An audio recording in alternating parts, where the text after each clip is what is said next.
hay una realidad, y es que hoy no existe un proyecto desarrollado el proyecto libertario, el proyecto anarquista, el proyecto de la autogestión no está desarrollado.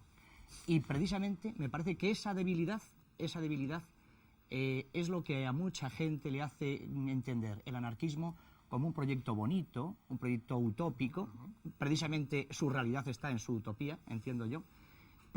Y yo no creo que se deba de dirigir o de ceñir exclusivamente a un proyecto de moralización.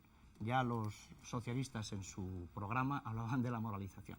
Yo creo que hay otra cosa que es más importante, más real, que a mí me preocupa además que lo sepa la gente que nos está viendo, y es que hay que ir a la realidad actual, hay que pringarse, hay que meterse en la realidad actual, donde los trabajadores, un conjunto de trabajadores en el amplio sentido de la palabra, ha asumido muchísimo en la sociedad de consumo, donde la práctica de la solidaridad está desapareciendo o tiene unas cotas muy reducidas, y frente a eso hay que estar. Y hay que estar, yo he dicho antes que existen unos movimientos ahí que hay que apoyar, que no hay que decir que son anarquistas y quedarnos ahí. Yo creo que hoy los libertarios, los militantes, que ideológicamente se sienten vinculados a este planteamiento, tienen que meterse en esos sitios, tienen que hacer lo que ha dicho Federica, extender estos planteamientos, no tratar ni de manipularlos ni de dirigirlos, y hay, en el caso de España, que yo creo que tiene en este caso una peculiaridad importante, hay un proyecto organizativo que me parece que abarca el 95% de lo que hoy podríamos llamar proyecto libertario en este país, que es la CNT, que debe de hacer precisamente eso, meterse en donde están los trabajadores, no quedarse fuera y decir, ya se darán cuenta de sus errores y ya vendrán. Creo que el problema está precisamente en saber enmarcarse, incluirse en la dinámica que hoy tienen los trabajadores y distribuir allí, desde los tajos, desde los problemas, imbuir, lanzar esa doctrina que no se reduce exclusivamente a hablar de la solidaridad y a hablar de la moralina o a hablar de la ética en general. No, creo que hay que asumir en la práctica, aquí hay un compañero que está haciendo alusiones al tema, hay que asumir ese proyecto que hoy no compartimos y que criticamos para poder deshacerlo. Y me refiero a un caso que nos divide en el seno del anarcosindicalismo español, que es el tema de las elecciones sindicales. Mi organización no está de acuerdo con las elecciones sindicales, pero cree que la única forma de no marginarse, al revés, dicho de otra manera, la única forma de llegar a influir es estar ahí para vaciar a los comités de empresa, pongo un ejemplo que es muy práctico, a los comités de empresa de ese contenido y hacer que los trabajadores puedan participar a través de unas estructuras que no nos gustan, para que cuando se pueda llegar a lo que fue la CNT en su día, 2 millones de afiliados o un grupo con suficiente capacidad de presión, pueda sustituir eso. Bueno, no se puede uno marcar. Eso no es anarquismo, eso no es anarquismo. Claro, eso es anarcosindicalismo. Entiendo que es muy difícil llevar un debate en condiciones tan limitadas por el tiempo, pero yo estoy oyendo cosas que realmente me están sorprendiendo. Pese a ser limitados por el tiempo, somos los más largos de televisión y nos acusan de eso. Me están sorprendiendo, ¿no? Porque se presenta una nueva cara del anarquismo, en el sentido de que tiene una penetración a través de las ideas intersticial, que acoge muchos movimientos ecologistas, pacifistas, feministas, que hay raíces ahí en el anarquismo, por supuesto que las hay. Estos movimientos son movimientos interclasistas, no lo olvidemos. Pero a mí lo que realmente veo que se elude la cuestión es algo muy claro y que hace referencia a la misma esencia del anarquismo en dos terrenos. Es decir, cómo desde las ideas anarquistas se llega a poder desarrollar un tipo de modelo social de acuerdo con esas ideas. Porque hay dos cosas. El antipoliticismo anarquista normalmente ha supuesto el que no se podía cambiar la sociedad y llegar a esa fórmula, muy vaga, porque incluso muchas veces el anarquismo se ha negado a decir cómo iba a ser la sociedad. Está lleno de ejemplos, aquí tengo algunos y hay que citarlos. Por una parte esa negación o la imposibilidad, ver la imposibilidad de transformar la sociedad a través de la política, de la participación política, a través del parlamentarismo, eso por un lado. Y frente a eso estaba la alternativa de la revolución, como una revolución violenta. No a través de una violencia individual, pero sí a través de una derrota de las clases dominantes y de sus aparatos coercitivos. Y las insurrecciones son una constante propagada por los anarquistas, igual que también por los comunistas. Entonces, hoy, ¿cuál es la forma que se puede plantear de que esas ideas anarquistas se puedan plasmar en una forma de funcionar la sociedad? Porque si se rechaza por una parte el trabajo parlamentario, el cambio a través de la política de mayorías, si por otra parte no se defiende lo que ha sido una constante del movimiento anarquista en todas sus versiones, desde la anarquista pura hasta la sindicalista constructiva, que podía defender a Abade Santillán en sus últimos tiempos, pasando por los anarcosindicalistas. Y eso está ahí. Para nosotros, desde el punto de vista de los marxistas, eso no es un problema, porque el modelo social que nosotros defendemos lo podemos, según las coyunturas, según las orientaciones en determinado momento de los distintos partidos de origen marxista, se puede concebir a través de la lucha parlamentaria, de la toma de las mayorías y en determinadas coyunturas en que surgen situaciones revolucionarias a través de la revolución, en la que hay incluso enfrentamientos de tipo armado. Esas han sido las tesis marxistas de siempre. Es decir, que desde ese punto de vista el marxismo siempre ha sido capaz de combinar esas dos cosas y hoy unos partidos comunistas defienden una, otros defienden otra, pero tienen una. Tienen. Pero, eso es, yo creo, un poco lo que a mí me gustaría un poco aclarar. Un momento, vamos a ver. Tengo que intervenir yo, solo porque todos quieren hablar al mismo tiempo. Adelante, vía Johnny, que es el que hace más tiempo que no. Ramos decía antes que el anarquismo no es un sistema doctrinal, y tiene razón en esto, pero esto no quiere decir que el anarquismo no tenga unos principios muy claros y muy coherentes. Y es aquí, yo creo, la diferencia fundamental con el marxismo. Es el problema de los medios y fines. ¿De los? Medios y fines, la relación de medios y fines. Es decir, para el anarquismo, el medio y el fin, el medio no puede estar en contradicción con el fin. Porque si el medio está en contradicción con el fin, el medio se convierte a su vez en fin y te aleja del fin verdadero. Yo creo que si vamos a leer la historia del marxismo bajo esta clave, nos damos cuenta de cuánto acertado sea esto. Hago un ejemplo muy sintético. Por ejemplo, en el momento en que los partidos socialistas aceptan la participación en el parlamentarismo, ¿no? Participación en los parlamentos, tú te das cuenta que el objetivo final que les unía a los anarquistas, a la sociedad sin clases y sin Estado, se pierde de vista. Y el parlamentarismo, la vida misma del partido, es decir, el medio que se quiere utilizar para alcanzar ese fin, se convierte en fin a sí mismo. Y hoy lo tenemos en la socialdemocracia, incluso hoy. Ganar la mayoría parlamentaria, ese es el objetivo. Con Lenin se vuelve un poco atrás, ¿no? El fin, digamos, sigue siendo el mismo, pero el medio no es ya el parlamentarismo, sino es la dictadura del proletariado, la revolución que cuajará en dictadura del proletariado. Y la dictadura del proletariado, medio que se emplea para el fin de la sociedad sin clases, se convierte a su vez en fin a sí misma, ¿no? Eso ya es discutible. Esto probablemente, yo creo, es la diferencia más gorda que hay. Entonces, claro, la solución, el problema, dices tú, el modelo. ¿Dónde está el modelo? Yo creo que en la España del 36 el modelo se ha acuajado, se ha realizado concretamente. Todo el proceso de colectivizaciones, que desgraciadamente se conoce muy poco, porque ha habido, yo digo, también intereses de varios bandos, tanto del bando de los vencedores como del bando marxista, en callar, en no darle demasiada importancia, es la demostración práctica de cómo una sociedad organizada según principios libertarios, autogestionarios, puede funcionar, incluso en periodo de guerra, que es lo más antilibertario que pueda haber. Entonces, claro, ¿esto qué quiere decir? Quiere decir que el 36 es el 36 y hoy es el 84. Es válido ese modelo trasplantarlo a hoy. Como, digamos, principio, en el sentido de que la economía debe de tener, y la propiedad debe de ser social y no individual, yo creo que esto sigue teniendo su vigencia. Claro, cambia la situación, cambia la coyuntura. Deben de cambiar incluso, si quieres, los medios. La revolución de la barricada hoy es inviable bajo todos los puntos de vista. Y entonces es en esto probablemente que está la novedad de lo que el anarquismo espontáneamente está haciendo brotar. Lo que se decía de la fuerte impregnación libertaria que todos estos movimientos tienen es una cosa que yo creo que es indudable. Que no significa querer poner un sombrero ideológico a estos movimientos, ¿no? Porque no son anarquistas, pero dentro de ellos hay los anarquistas.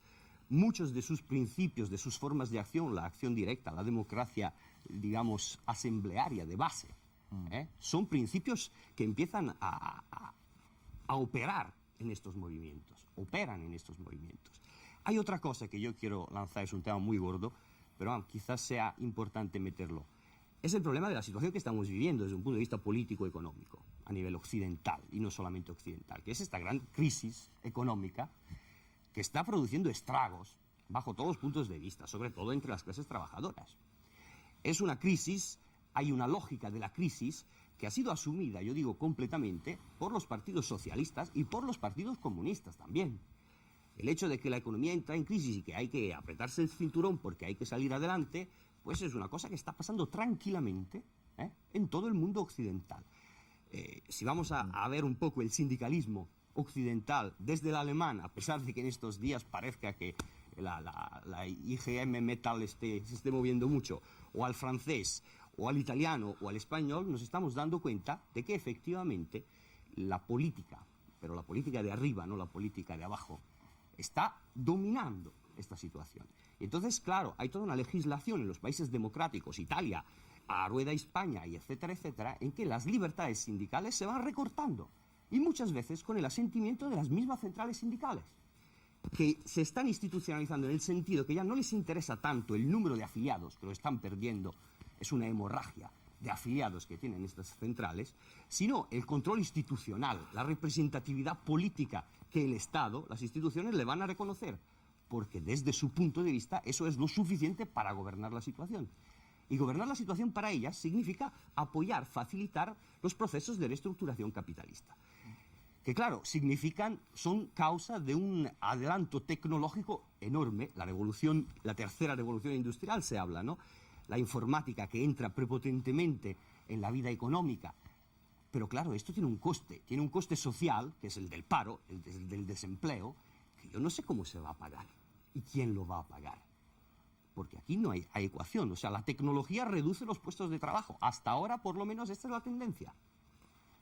Y la masa de desocupados crece. Y esta ecuación no tiene solución.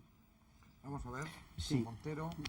¿Cuál sería la solución? Yo quería contestar tengo desde la- el punto de vista anarquista. Yo ¿Cuál tengo la sería? costumbre de ser muy respetuoso con los turnos de palabra y resulta que me quedo sin hablar. No, si A te toca a partir- ti. No. Si te cedes. No es el que menos habla. Yo menos habla es Ramos. No lo sé, No, pero en abajo cualquier de un caso, cubero, a desde partir aquí. de ahora seré menos respetuoso de voy a hablar más. Bien. No, pero Sí. ahora sí que les pido mucha síntesis porque dentro de un momento vamos a pasar a las preguntas de los espectadores. Bien, hay temas que se quedaron colgados. Primero, me gustaría hablar un poquito de lo de la violencia anarquista. Se ha extrapolado un tema que desde el punto de vista, digamos, más o menos individuales, se ha generalizado. Yo voy a darle la vuelta al tema para que se vea que ese planteamiento no tenía ningún sentido. Por ejemplo, el IRA es una organización de tipo católico que practica el terrorismo. Yo creo que a nadie se le ocurre decir que los católicos son terroristas. Que bueno, y hay una organización que practica el terrorismo. Y punto. Las falanges libanesas, otra organización de carácter cristiano, ha hecho lo de Sabra y Chatila. Y a nadie se le ocurre decir que los cristianos son terroristas por ello. ¿Por qué? Tomando algún ejemplo del anarquismo, se generaliza de esta forma. ¿Por qué, por ejemplo, no se dice que los comunistas o los marxistas son terroristas porque existe una organización nacionalista, católica y marxista-leninista que se llama ETA que practica el terror? Yo creo que extrapolar las cosas a veces es peligroso y es un tanto, digámoslo en términos coloquiales, mosqueante. Segunda cuestión, lo del fenómeno de Yugoslavia. Evidentemente, Yugoslavia a nivel oficial ellos dicen que practican un tipo de autogestión basada de alguna forma en Proudhon. Ellos lo dicen oficialmente. Pero ¿por qué no puede funcionar una autogestión en Yugoslavia tal como se entiende desde un punto de vista anarquista? Sencillamente porque no han sido capaces de superar la dinámica del Estado. Y el Estado es el primer elemento inflacionario. Y entonces, ¿qué ocurre? Que una serie de empresas, por muy autogestionadas que estén, tienen que revertir X de sus dividendos, X de sus ganancias en el Estado, que es el que redistribuye. Por tanto, no es un fenómeno autogestionario en un sentido pleno. Sería un fenómeno mixto que hoy por hoy no funciona. El nombramiento desde arriba de los Efectivamente. No, Porque pero eso es lo que se cambió. Exacto. Tercera cuestión. El problema de los medios y los fines que tocó acertadamente Giovanni. Efectivamente, si el anarquismo confunde, no digamos confunde, sino que entiende en un plan maquiavelista que el fin justifica los medios, el anarquismo estará perdiendo su esencia y su coherencia. Yo quiero poner un ejemplo muy concreto, aunque pueda parecer un tanto petulante el ejemplo. Se sabe que en matemáticas, que se dice que es una ciencia exacta, aunque es discutible, que en la geometría, por ejemplo, se pueden partir de una serie de axiomas y postulados Y todo lo que se deduzca consecuentemente de eso es correcto, de acuerdo. Yo no soy un experto en el tema, pero yo sé que existen al menos 3 geometrías por ahí lanzando. La de Euclides, antiquísima, la de Riemann y la de Lobachevsky. Y el ejemplo lo retomo ahora. A mí me pueden encantar todas las excelencias de la geometría de Euclides que quieran. Magnífica para hacer casas. Con la geometría de Euclides se hace nuestro cariñoso pirulí. Bien, de acuerdo. Pero no vale para mandar un cohete a la Luna. Y si nosotros lo que queremos es ir a la Luna, es decir, no ocuparnos única y exclusivamente de los problemas puntuales de hacer una casa, sino que queremos ir a la Luna y a Júpiter, tenemos que ser conscientes de eso. Y tendremos que utilizar otro tipo de geometría. Y vuelvo a repetir, me pueden cantar todas las excelencias que quieran de la geometría de Euclides. Excelente para construir casas, pero no vale para ir a la Luna. Es decir, el problema de los medios y los fines. El problema, por ejemplo, de entrar en las elecciones sindicales. Pues decir, vamos a hacer una cesión, vamos a entrar en un tema, digamos, de tipo parlamentario o de representación delegada, y eso nos va a posibilitar hacer otro tipo de cosas. Nos va a posibilitar, señores, hacer casas, no ir a la Luna. Y el anarquismo, como fin último, tiene una idea de transformación social, de un cambio en profundidad de las estructuras de la sociedad. Y por último, contestando a Satrústegui, se dice, bien, ¿dónde está el proyecto del anarquismo? Por ejemplo, el marxismo tiene un proyecto definido, acabado, o varios, o muchos. Vamos a ser un poco serios. Si nosotros trazamos aquí, en este espacio que tenemos delante, unas líneas, y decimos, esto tiene que ser la sociedad futura, absolutamente encorsetada, sería completamente antianarquista, porque estaríamos diciéndole a nuestros sucesores cómo deben comportarse, cómo deben vivir y cómo se deben organizar. Por contra, lo que debemos hacer es fijar unas bases mínimas para que esa sociedad se pueda desarrollar a sí misma como ella quiera libremente. ¿Y cuáles son esas bases mínimas? En principio, cargarse lo que se podría llamar, y valga la redundancia, el principio de autoridad. Es decir, se dice, es que ¿quién toma las decisiones? Es que siempre hay poder. Evidentemente, estamos 8 personas sentadas aquí, y si en el momento que una persona tome una decisión que nos afecte a los otros, ha tomado el poder. Sin embargo, si la tomamos de común acuerdo y de debate entre los otros, ¿qué hemos hecho? No nos hemos cargado el poder, porque es imposible en el momento que haya que tomar una decisión. Hemos hecho lo que dicen algunos compañeros nuestros, diluirlo en la base, que cada uno tenga su propia parte alícuota de poder. No hemos delegado voto, no le hemos dado un cheque en blanco a un señor para que decida por nosotros. Hemos, en definitiva, decidido entre todos. Hemos practicado la auténtica democracia. Exacto. Leno, Voy a responder muy brevemente. rápido, por favor, porque Gervasio me parece que quería hablar por alusiones y vamos a pasar a los espectadores. Voy a disentir un momento contigo de lo del marxismo, de las tácticas, de los enfoques del futuro y de los esquemas del futuro.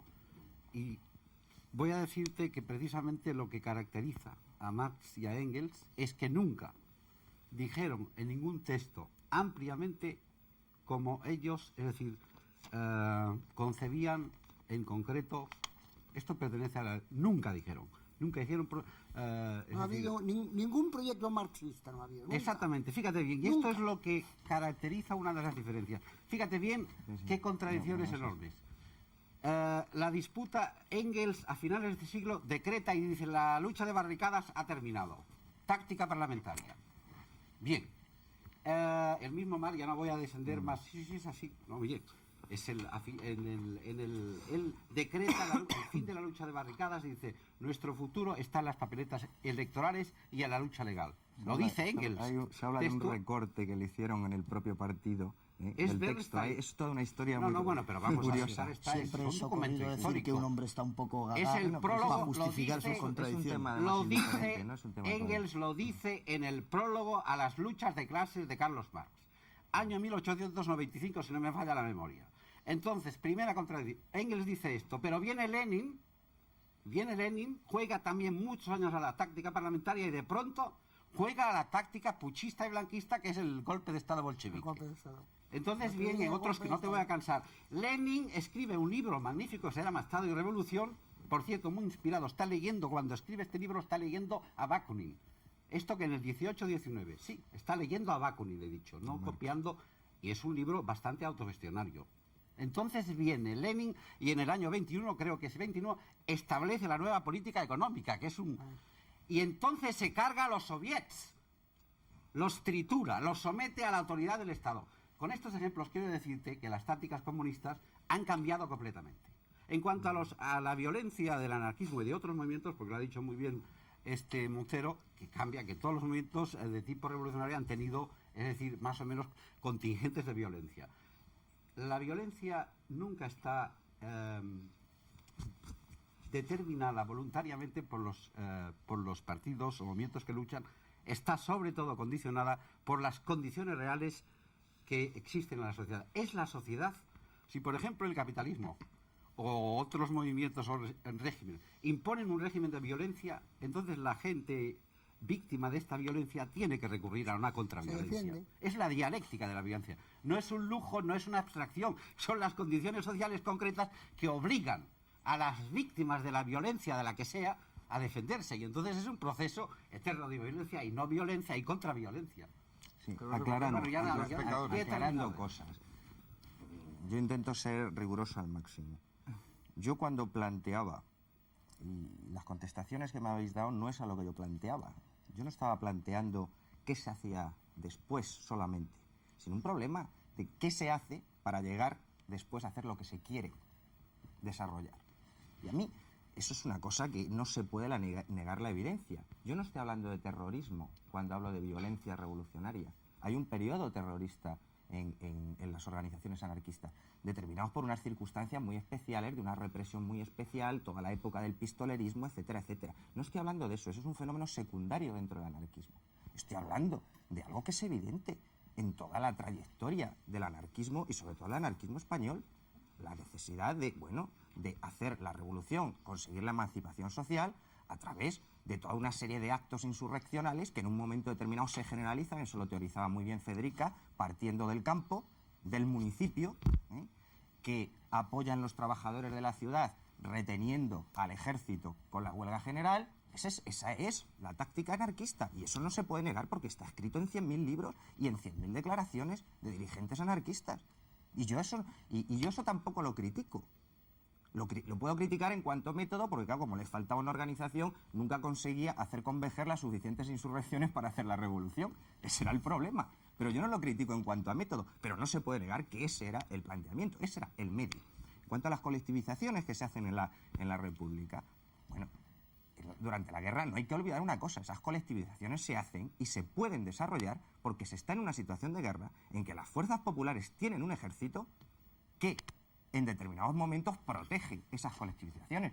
Todas las columnas, todas las columnas anarquistas de Durruti en Aragón están protegiendo el fenómeno de las colectivizaciones. Después hay un problema con la entrada de Lister, con el decreto con el decreto de Indalecio Prieto, etcétera, etcétera. Bien, pero decir hay un problema no es. Bueno, es un asunto. Se las carga, es un asunto, no es un problema, es más que un problema. Se las carga con un decreto de Indalecio Prieto, etcétera. Pero a lo que vamos, el asunto para mí claro es que eso se llega como medio, se llega por una situación de guerra, y esas colectivizaciones son posibles por eso. No se hubiesen dado si no hubiese habido toda una preparación psicológica, educativa, por supuesto. En cuanto a su forma de funcionamiento, bien, funcionan unas mejor, otras peor. Hay mucho escrito sobre eso, es muy discutible. Hay casos ideales, hay casos que no lo son, pero no olvidemos una cosa. Son, primero, un fenómeno muy reducido a determinadas zonas, un fenómeno muy reducido a una concepción autárquica del municipio, de la comuna funcionando, sobre una base fundamentalmente agrícola. Hay un Consejo de Aragón que es una estructura que marca a un conjunto de municipios, a una región. Estamos hablando de las colectivizaciones. Estoy hablando de las colectivizaciones. ¿Se puede eso generalizar, y sobre todo, en las condiciones actuales, con el desarrollo industrial existente hoy, con la enorme interdependencia existente en todos los niveles, entre todas las ramas, subsectores de la economía? Bueno, para eso es necesario planificación. Una planificación que incluso los anarquistas en un determinado momento, en el pleno económico ampliado del año 38, aceptan que sin embargo había sido una posición absolutamente combatida fervientemente por las tendencias mayoritarias de la CNT desde el año veintitantos. Eso está claro. Bien, yendo al problema fundamental, yo vuelvo a plantearlo. Es decir, a mí me vale muy bien decir que hay muchas ideas anarquistas que yo creo que son muy sólidas y que comparto, que penetran en los movimientos sociales y que no son privativas de los anarquistas. Están en otros movimientos de la izquierda e incluso en determinados movimientos que no tienen un origen obrero. Pero eso no altera el problema sustancial de qué es el anarquismo hoy y qué proyecto tiene y sobre todo cómo va a llegar a la situación de poderlo desarrollar. Y esa es una cuestión a la que siempre, cuando discutimos de estos temas, se llega, porque es la cuestión clave. Es la cuestión clave, no se puede eludir. ¿Quién tiene hoy proyectos vamos que a no ver, sean proyectos señores, contingentes? Lo que preguntan mientras tanto los espectadores, desgraciadamente, decía que lo único implacable es el tiempo y no me queda más remedio que seguirlo. Y lo sigo tardíamente en beneficio de los propios espectadores porque creo que yo estaría siguiendo esto un par de horas más. No sé ellos, pero supongo que también. Vamos con los espectadores. José Luis Marino, buenas noches. Yo les ruego ser lo más sintéticos posible ahora para que haya la mayor cantidad de respuestas, de preguntas a las que haya respuesta. Adelante, José Luis, buenas noches. Buenas noches. Buenas noches. En primer lugar, en relación con la composición de los invitados al programa, te hacen varias preguntas, a ti como director del programa, que resumo, por ejemplo, ¿qué tiene el señor Balbín contra los republicanos que nunca son invitados en sus programas? Concretamente, ¿por qué no ha venido un republicano a este? Tratándose de un programa sobre las anarquistas, ¿por qué no hay una organización, un representante de la FAI? ¿Y por qué no hay ningún representante de León, que es donde hay más anarquistas? Porque había Durruti. Bueno, yo creo que con la propia sucesión de preguntas está todo contestado, porque si empezamos provincia a provincia, no pararía. A ese respecto solo tengo que decir una cosa, y es que es curioso que pregunten que por qué, qué tenemos contra los republicanos, que no hay ningún republicano hoy aquí. Es curioso porque hace un par de semanas nos decían que teníamos contra los del Opus, que no había suficiente del Opus aquí. Es decir, que es al revés. O sea, unas veces nos critican porque invitamos a los de un grupo creyendo que nos vamos a meter con ellos, y otras veces nos critican porque no invitamos a los de un grupo porque deberían estar aquí para defenderse. De modo que eso es una constante de la clave, y quienes nos siguen habitualmente ya lo saben, no hace falta más explicaciones porque ellos lo saben de sobra. Y en segundo, concretamente, en cuanto ya a lo específico de los republicanos, solo hay que decir que han sido invitados a la clave varias veces, como tales republicanos, y que lo seguirán siendo pues cuando surja. Lo que ocurre es que, evidentemente, desgraciadamente para nosotros, y me explico por qué, desgraciadamente para nosotros no vamos a invitar mayoritariamente a quienes son minoritarios. Aunque a veces a nosotros nos pueden resultar incluso privadamente a cada uno de los que hacemos la clave más simpáticos, pero no vamos a invitarlos mayoritariamente. En esto seguimos el sistema mayoritario, cosa que hoy aquí sería deshecha rápidamente, eso está claro. Pero sí somos el programa, yo creo, que más invitamos a los marginales, extraparlamentarios, minoritarios, etcétera, etcétera. Como que los republicanos han sido invitados frecuentes veces y van a seguir siendo. Lo que ocurre es que en un programa sobre anarquistas, hoy imperan los anarquistas, eso es claro. Satrústegui sería el que más tendría que quejarse, que se encontrará muy solo, o el comunista, Pero se ha defendido muy o el bien, comunista Gervasio. Estamos bien. Se ha defendido Pero muy el día bien. que haya liberales, pues los mayoritarios serán los liberales. Pero también hay diferentes grupos, espero que no digan ellos, que son diferentes grupos y que es para fastidiarles, para que subrayemos sus disidencias. En absoluto. Hoy son los mayoritarios, y el día en que haya liberales o conservadores o democristianos o socialistas, pues habrá también diferentes grupos. Adelante con las preguntas. Espero que no haya más para mí, porque lo importante es que contesten nuestros invitados. No, para terminar un poco con el debate, con la parte final del debate, hay dos preguntas que quisiera formular. Una dirigen al señor Biagioni, preguntándole qué diferencia hay entre anarcocomunismo y anarcocolectivismo, y otra para el señor Cordero, en que le preguntan qué diferencia se encuentra usted entre el comunismo libertario y el comunismo autoritario. Listo, pues Adelante, considerable. Villani. Bueno, es que es un poco un problema, no es tan simple la contestación. El colectivismo es una concretización del pensamiento de Bakunin, sobre todo. Bakunin que ya en la Primera Internacional dio del anarquismo una imprenta, digamos, una caracterización, como decía, me parece incluso Federica antes, bastante sindical. Es decir, yo creo que el anarcosindicalismo es el hijo más coherente de los que han sido los planteamientos colectivistas de Bakunin. El anarcocomunismo es, digamos, lo que sucede al anarcocolectivismo bakuniniano con Kropotkin. Exactamente. Y, claro, la diferencia fundamental está en la forma de distribución, ¿no? Si queremos un poco banalizar la cosa por motivos de rapidez y de tiempo. Pero a cada uno según su trabajo, a cada uno, digamos, según sus necesidades. Esto es un poco la diferencia donde el colectivismo es una fase transitoria hacia el comunismo integrado. Bueno, para no... Adelante, Gervás. Sí, bueno, comunismo libertario y comunismo autoritario. Bueno, la diferencia básica es que lo que se autodenomina comunismo libertario está parte de un mecanismo de distribución de la riqueza igual que al comunismo, a cada uno según sus necesidades, no a cada uno según su trabajo, que era el planteamiento proudhoniano. El problema es que en el comunismo libertario ese comunismo se entiende que la organización de esa sociedad comunista es sobre la base de comunidades autónomas, vinculadas más o menos estrechamente, pero autónomas, autosuficientes en la mayor parte de las ocasiones, relacionadas por pactos de solidaridad, pactos de mutuo acuerdo. Federadas. Y federadas, federadas. Eso algunas veces aparece, otras veces no aparece según las formulaciones. Es absolutamente claro. El comunismo autoritario es un título que se le da, que evidentemente procede de la misma corriente anarquista, para designar a aquellos que para llegar al proyecto comunista final plantean que es necesario una fase, que es la fase tradicional que se denomina de la dictadura del proletariado, durante la cual, como seguirán subsistiendo clases, como seguirán subsistiendo residuos de clases anteriores, como seguirán subsistiendo intentos de volver la situación hacia atrás, es preciso un Estado, que es el Estado de los proletarios, el Estado obrero, que asegura, a través de una dictadura, el paso. Lo que no significa que esa dictadura suponga siempre negación de los derechos políticos de esas otras clases. Eso incluso en Lenin es algo absolutamente contingente, depende de las situaciones.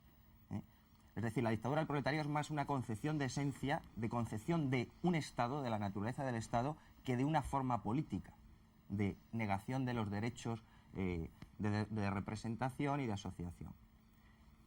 Prácticamente esas serían, en términos muy simplificados, las posibles diferencias. Más preguntas, por favor.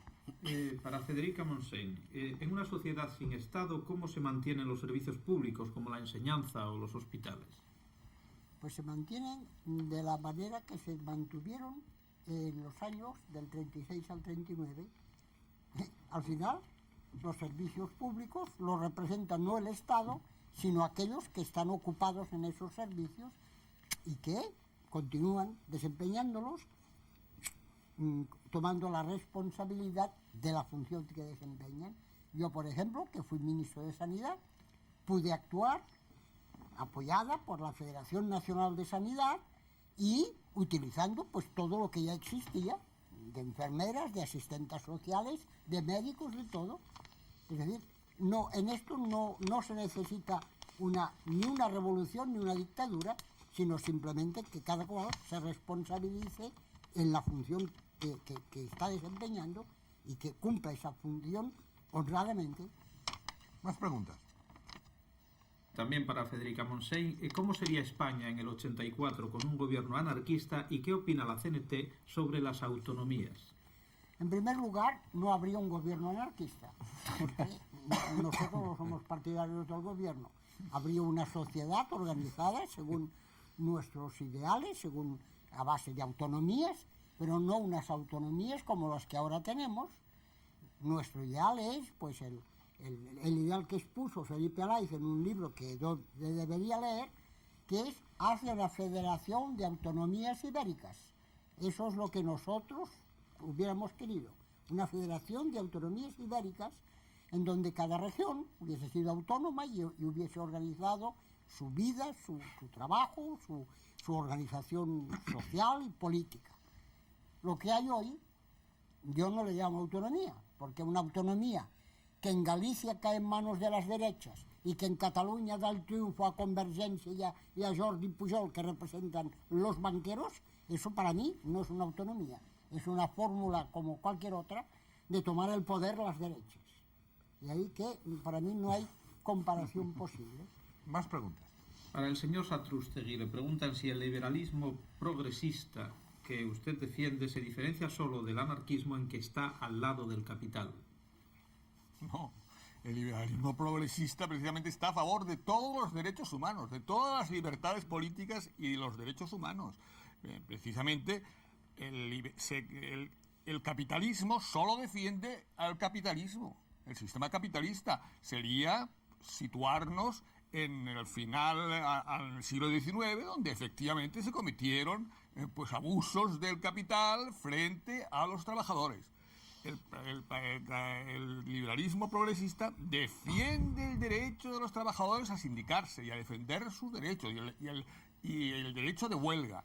Y naturalmente defiende la existencia de un Estado para intervenir en esa parte que se refiere a los seguros sociales, a una educación con igualdad de condiciones para todos, en fin, todo lo que evidentemente la sociedad sin una organización estatal, lo menos importante que sea, siempre que cumpla su condición, pues debe de existir. En definitiva, el liberalismo progresista, frente a lo que han dicho algunos de nuestros amigos aquí, es eminentemente social, pero no pone al Estado delante de la sociedad, sino que pone a la sociedad delante del Estado.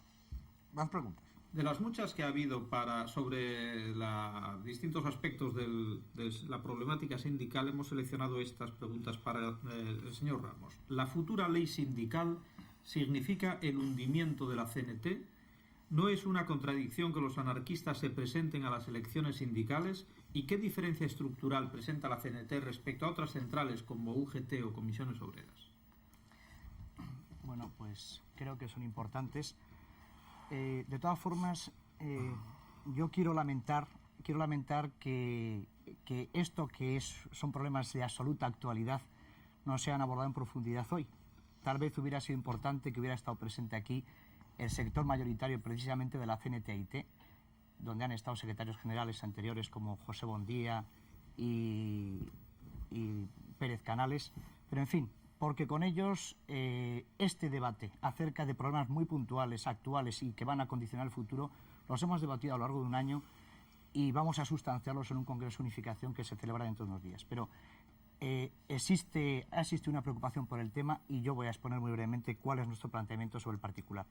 La LOLS, la ley sindical del gobierno socialista, a nosotros nos parece que efectivamente prima de tal manera a las organizaciones mayoritarias que entendemos que incurre en un vicio precisamente que pretende regular, que es la eliminación sustancial de la libertad sindical. ¿Cuáles son las opciones de organizaciones que, como la CNT, hoy son denominadas minoritarias porque no han alcanzado el consenso en las elecciones sindicales? Pues, en primer lugar, yo creo que la LOS va a producir un fruto que nosotros queremos provocar y queremos desarrollar, que es la agrupación de todos aquellos colectivos de trabajadores que precisamente por no estar de acuerdo con el proyecto sindical de comisiones y UGT, como un proyecto sindical al estilo del modelo europeo, la DGB puede ser un ejemplo absolutamente puntual y accesible, van a tener que agruparse, aquellos que hoy no tienen voz o están agrupados en sindicatos pequeñitos que practican un sindicalismo revolucionario, un sindicalismo finalista, un sindicalismo no de servicios y de participación. Esta LOLS yo creo que va a provocar la agrupación de estos sindicatos y efectivamente ese espacio que hoy no está convenientemente cubierto porque la CNT no lo ocupa en su totalidad puede agruparse en torno seguramente a un proyecto que nosotros pretendemos lanzar en este Congreso de Unificación, que va a ser un proyecto abierto, muy abierto, donde quepan precisamente todos aquellos que desean este tipo de sindicalismo. Sí, la segunda pregunta, que era referente al... Bueno, yo creo que era todo lo mismo porque era precisamente lo de si las centrales... las elecciones sindicales.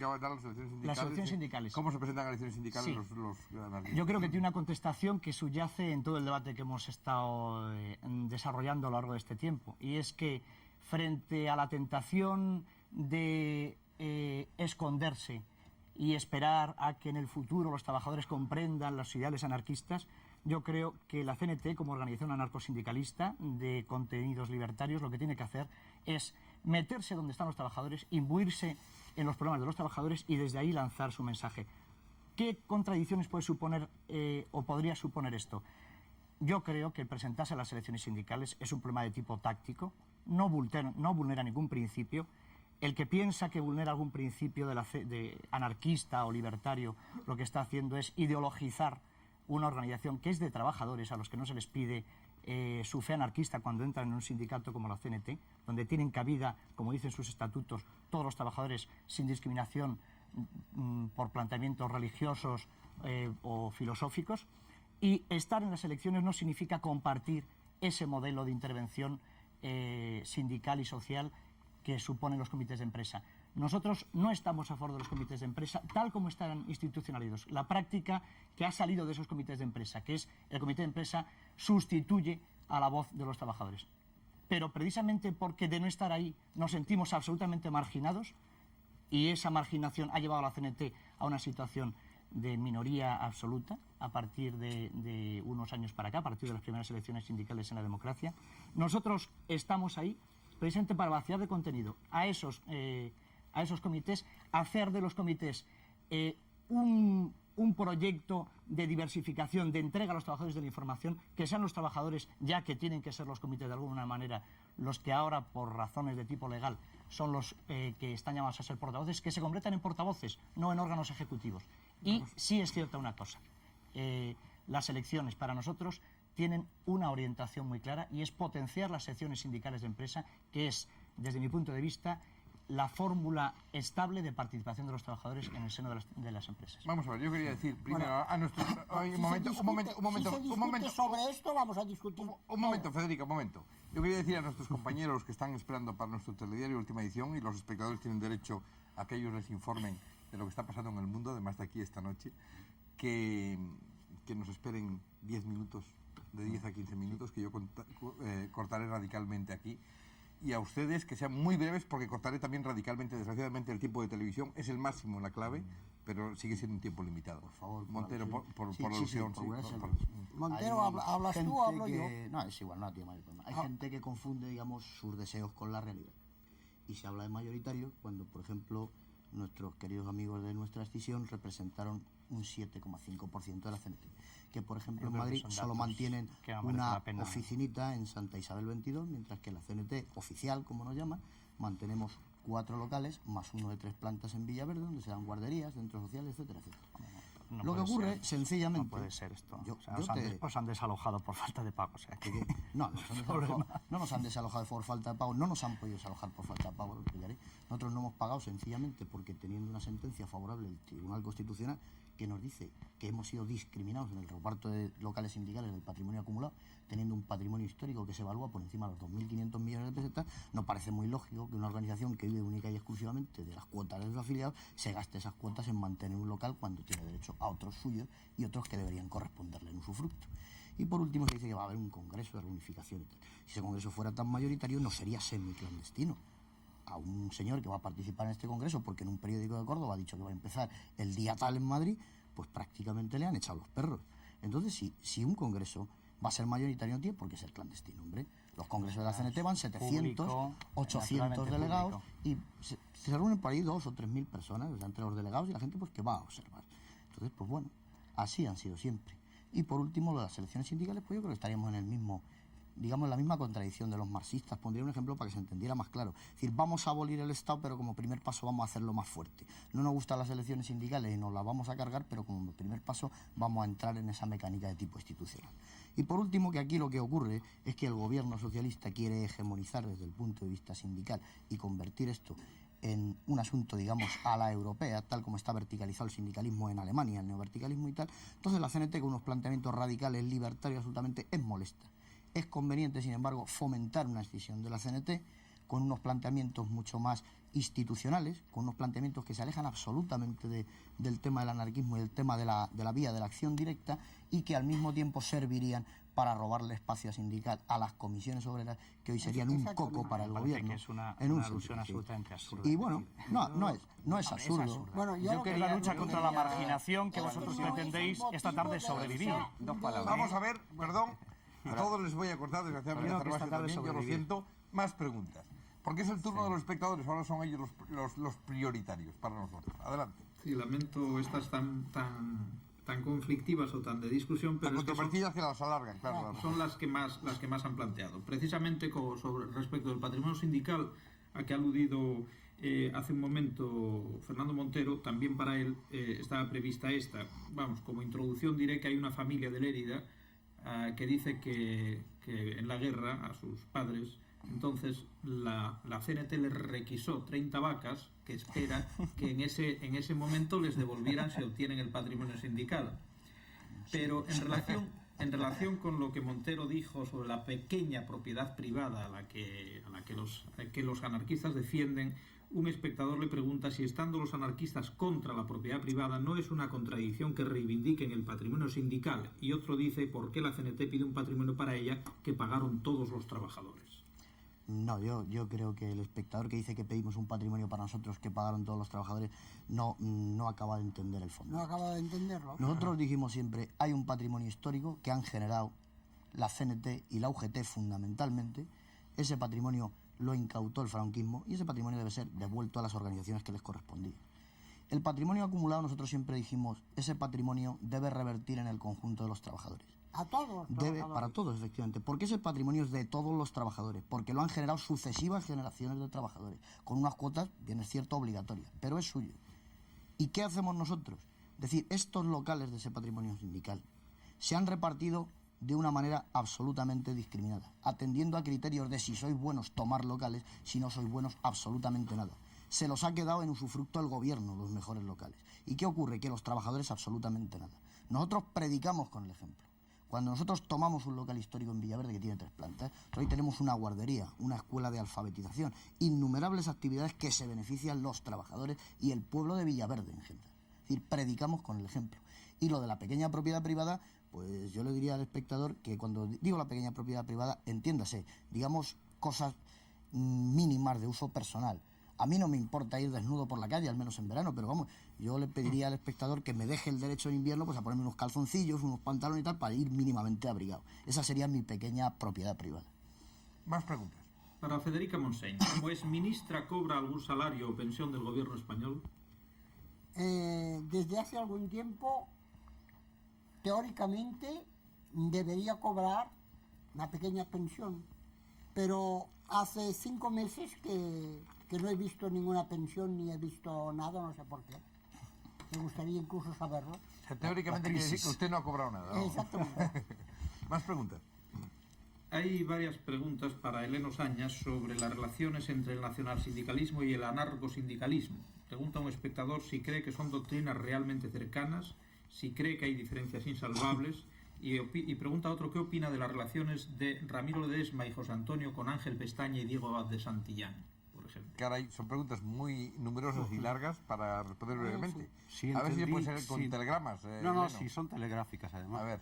Pero si no entendí mal, la relación, la primera... Entre nacionalsindicalismo y social- anarcosindicalismo. Nacional y anarcosindicalismo. Pues la relación histórica es que parte de una admiración clarísima de José Antonio y de una parte, digamos la parte más de izquierda de la falange, que simpatizaban, admiraban profundamente y lo han declarado en muchos discursos, e incluso en la cosa de los colores, y había un intento, de verdad, un deseo por parte de, no sé si era una minoría, pero había grupos, efectivamente, que admiraban mucho al anarcosindicalismo, a la CNT, y hubo contactos, intentos, pero estos contactos, debo decir, la CNT, la Confederación Nacional del Trabajo, los rechazó siempre.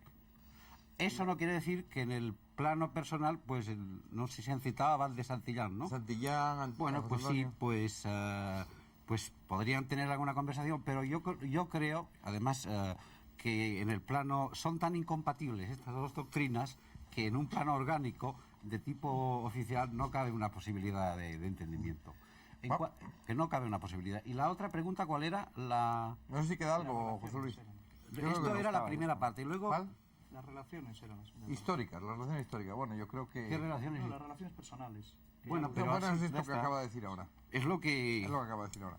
Vamos, perdón que sea tan... Es que y luego- queda tiempo a 2 preguntas, vamos. No, y luego, pues esto, que no... Oficialmente la CNT, como son dos mundos opuestos, que es el fascismo y el antifascismo, entonces no hay más que la posibilidad, pues bien, si en algún punto los falangistas creían que había unos contactos, intentaron, efectivamente hubo contactos, esto es históricamente comprobado, pero no ha trascendido en el plano de la actuación de esta organización ni condujo a nada, a ningún resultado positivo.